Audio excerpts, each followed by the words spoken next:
Ассалаумағалейкум құрметті ағайын. Көп созбай бастайық. Путин бұрын Украина туралы қалай десе, Қазақстан туралы дәл солай қайталап отырды. Қазіргі Украинаны өзіңіз білесіз. Соғыс болып жатыр. Біздің болашағымыз қандай? Вообще никакого отношения не имеет к этому.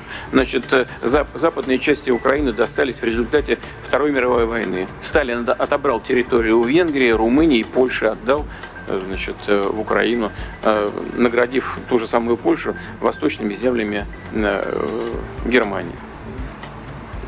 Вся левобережная Украина известна, как складывалась.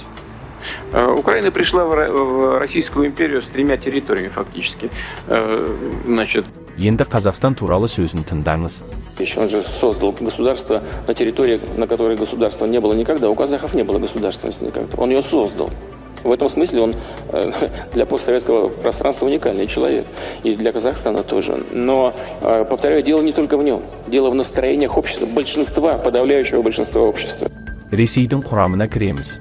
Ресейдің экс-президенті Дмитрий Медведевтің ВКонтакте желісіндегі парақшасында Қазақстанды жасанды мемлекет және орыстың жері деген пост жарияланды. Біраз уақыттан соң пост аккаунттан жойылды, ал Медведевтің көмекшісі парақша бұзылды деді. Бірақ бұрында Медведев көршілес мемлекетті жаулап алу туралы көп айтқан еді. Бәлкім ол ішіп алып, тым көп сөйлеп қойған болар. Медведев Қазақстан билігін орыстарға геноцид жасады деп айыптап, жерімізді қайтарамыз деп жазған. Поста отанымыздың шекарасын қалпына келтіреміз. Совет одағының ыдырауы қателік, сол қателікті түзейміз деген сөздер де бар. Жазбада Қазақстаннан бөлек Грузия және постсоветтік бірнеше ел аталады. Бізге сенбесеңіз, жазбаны паузаға қойып өзіңіз оқыңыз.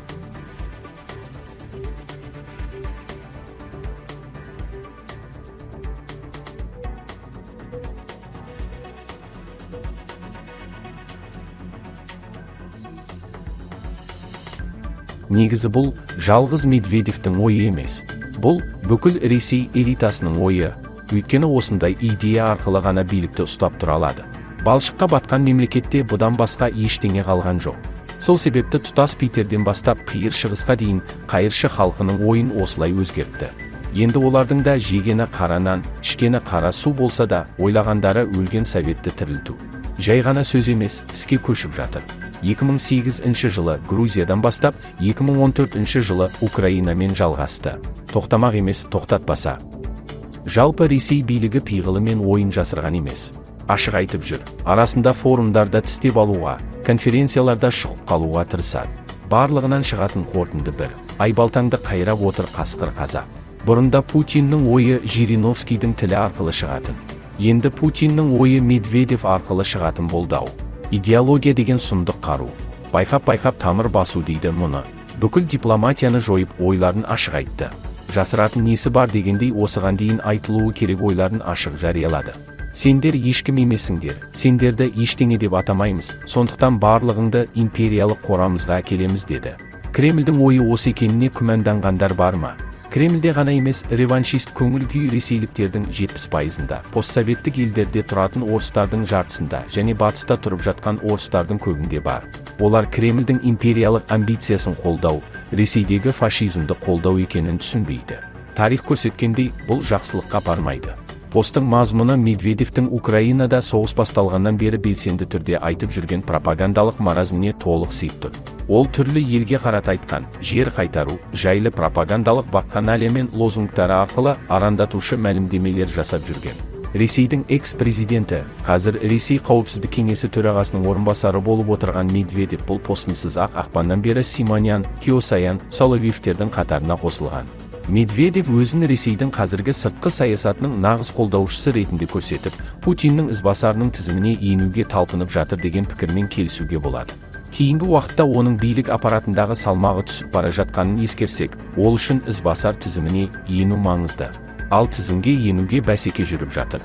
Өткенде Шойгу Совет одағын аңсаған еді. Олардың бұл мәлімдемелері соғыс пропагандасымен уланған, ойдан шығарылған, ішкі және сыртқы жауларға сенетін аудиторияға арналған. Жағдайдың ушығып, жек көрініштің артуын Кремль қоғамның бірігуіне пайдаланып отыр. Медведевтің аккаунтындағы жазба 10 минуттай тұрып кейін жойылды. Бірақ желіде посттың скриндері тарап кетті. Ресейлік саясаткерлер, депутаттар бұған дейін де көршілес әрі одақтас елі Қазақстанның территориясына көз алартып, Қазақстан орыстардың құқығын таптап жатыр деген сыңайда мәлімдемелер жасаған. Нұр-Сұлтан мен Мәскеу бұл сөздер Кремльдің ресми позициясын білдірмейді деп келген. Ал Медведев Кремльге бөтен адам емес, елдің экс-президенті, экс-премьері, қазір биліктегі Единая Россия партиясының басшысы әрі қауіпсіздік кеңесі басшының орынбасары. Мен Медведевтің орыстардың келесі келіп, тәртіп орнататын жері Грузия және Қазақстан деп ашық айтқанынан аса қорыққан жоқпын. Мен Медведевтің парақшасын бұзған деп қорғап отырған отандастарымнан қорқам. Осындай сәтте біздің идеологиялық құндылықтарымыз және мемлекеттік ұстанымымыз үшін қорқынышты. Міне сіздерге мәңгілік ел мен рухани жаңғыру. Ал біздің клавиатура арқылы жер іздеушінің ВКонтактедегі постына қарасақ, оның парақшасын 5 жыл бұрын бұзған сыңайлы, содан бері қалпына келмеген. Ол соғыс жайлы еркін көсіліп, өзін Кантпен дискуссияға түсе алатын философ сезінеді. Бірақ мұндай сөзді әлдебір Киосаян жазғаны бөлек, ал Ресейдің экс-президенті, қауіпсіздік кеңесі төрағасының орынбасарының жазғаны мүлде бөлек екен. Медведев президент болып тұрғанда өзін либерал ретінде көрсетуге тырысқан еді. Бірақ Ресей Украинаға басып кіргенде позициясын өзгертіп, Ресей агрессиясын ашық қолдауға көшті. Ресми Нұрсұлтан Медведев аккаунтында шыққан пост жайлы ешқандай мәлімдеме жасамады. Өздерін биліктегі оппозициямыз деп көрсететін, бірақ билікке етене жақын Ақ Жол партиясының лидері Азат Перуашев Қазақстан сыртқы істер министрлігінен реакция болмаса ведомствоға ресми қайырылатынын жазды. Дмитрий Медведевтің жойылған постынан таң қалатын ештеңе көріп тұрған жоқпын. Біздің билік бұған лайықты реакция таныталады дегенге күмәнмен қараймын. Билікте әлсіздер мен қорқақтар жиналған, себебі кейінгі 20 жылда билікке Назарбаев пен оның отбасына, бастығына жағуды ойлайтындар жиналды. Элита ауысып, билікке компрадорлар мен жаңа басшыға ыңғайланатындардың орнына нағыз ұлтшылдар, яғни бұл сөзді жақсы жағынан айтқанда патриоттар келуі керек. Демек Қазақстан агрессор тізіміндегі келесі ел ғой. Бұған байлаудан босап шыққан Медведев дәлел. Желіде қазақ тілді оқырмандар қазақтың көршің орыс болса, айбалтаңды сайла деген мақалын көп жазып жатыр. Медведев аккаунтында шыққан жазбаны әрі көмекшісінің парақша бұзылған деген мәлімдемесін әзілге айналдырып жатқандар да бар. Медведевтің бұзылған ВКонтакте парақшасында бұзылмаған посттан аумайтын жазба шықты. Ал бәлкім Медведев мафия ішінде ақылға салып ойлайтын, жалғыз адам болып шығып, Қазақстан мен Грузияға соғысқа дайындалыңдар деп ескертіп жатқан болар. Сөздер Медведевпен бітпейді. Жақында басқа бір орыс депутат Шперов, күмән жоқ, Қазақстан жерлері кезінде бізден ұрланған, бірақ шекаралар өзгере салады. Біз шекарамызды қайтып аламыз, бұл жақсы уақытта болады, деп айтты. Ресей мемлекеттік думасының халықаралық істер бойынша комитеті төрағасы Леонид Слуцкий бұл жөнде мемлекеттік думада Қазақстан мен Ресей шекарасын қайта қарау туралы идея ешқашан айтылған емес деп мәлімдеген. Слуцкийдің сөзінше, депутат Павел Шперовтың сөзін Украина ақпарат құралдары бұрмалаған. Бұл ақпаратты Ресейдің Россия сегодня халықаралық медиа тобының РИА Новости агенттігі де таратты. Ресей думасының депутаты Қазақстанның мемлекеттік шекарасына күмән келтіруін қалай бағалауға болады?